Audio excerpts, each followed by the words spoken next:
લોકસભા ચૂંટણી 2024 પહેલાં ચૂંટણી પંચે ગુજરાત સહિત 6 રાજ્યો જેમાં ઉત્તર પ્રદેશ, બિહાર, ઝારખંડ, હિમાચલ પ્રદેશ અને ઉત્તરાખંડમાં ગૃહ સચિવને હટાવવાના આદેશો જાહેર કર્યા હતા।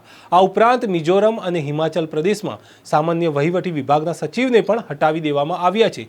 ચૂંટણી પંચે પશ્ચિમ બંગાળના પોલીસ મહાનિર્દેશક એટલે કે ડીજીપીને હટાવવા માટે આદેશ આપ્યા હતા। આ આદેશ બાદ દેશમાં એક અનોખો ઇતિહાસ સર્જાયો છે, જેને લઈને વાત કરીશ આ વિડીયોમાં। નમસ્કાર, નવજીવન ન્યૂઝમાં આપનું સ્વાગત છે। હું છું આપની સાથે ફૈસલ મંસૂરી।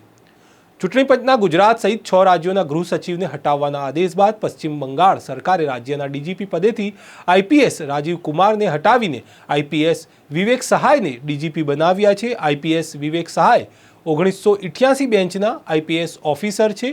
પશ્ચિમ બંગાળના ડીજીપી પદે આઈપીએસ વિવેક સહાયની નિમણૂક થતાં જ દેશમાં અનોખો ઇતિહાસ સર્જાયો છે। આ ઇતિહાસ એટલા માટે સર્જાયો છે કે દેશમાં પહેલી વખત 2 સગા ભાઈઓ 2 રાજ્યના ડીજીપી પદે બિરાજમાન થયા છે। પશ્ચિમ બંગાળના ડીજીપી પદે જેમની નિમણૂક કરવામાં આવી છે તે આઈપીએસ વિવેક સહાય ગુજરાતના ડીજીપી વિકાસ સહાયના મોટા ભાઈ છે। સહાય પરિવારના 3 સગા ભાઈઓમાં વિવેક સહાય અને વિકાસ સહાય આઈપીએસ છે, જ્યારે સૌથી નાના ભાઈ વિક્રમ સહાય 1992 બેચના આઈઆરએસ અધિકારી છે।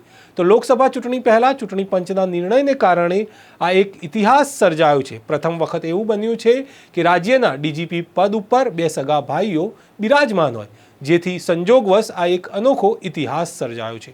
આ ઉપરાંત ચૂંટણી પંચે તમામ રાજ્ય સરકારોને આદેશ આપ્યો છે કે તમામ અધિકારીઓની બદલી કરવામાં આવે અને એવા અધિકારીઓની બદલી કરવામાં આવે જે ચૂંટણી કાર્ય સાથે જોડાયેલા છે અને એક જિલ્લામાં 3 વર્ષ પૂર્ણ કર્યા છે અથવા તો તેમના ગૃહ જિલ્લામાં તૈનાત છે તેવા લોકોની બદલી કરવાનો આદેશ કર્યો છે। લોકસભા ચૂંટણી 7 તબક્કામાં યોજાવાની છે, ત્યારે ચૂંટણી પંચે બદલીઓના આદેશ આપ્યા છે। આ જ પ્રકારના અહેવાલો અમે આપની સામે લાવતા રહીશું, તેથી અમારી નવજીવન ન્યૂઝને જો તમે સબસ્ક્રાઇબ ના કરી હોય તો અત્યારે જ બેલ આઇકન દબાવીને સબસ્ક્રાઇબ કરી લેજો। ફરી મળીશું મહત્વના સમાચાર સાથે, ત્યાં સુધી નમસ્કાર।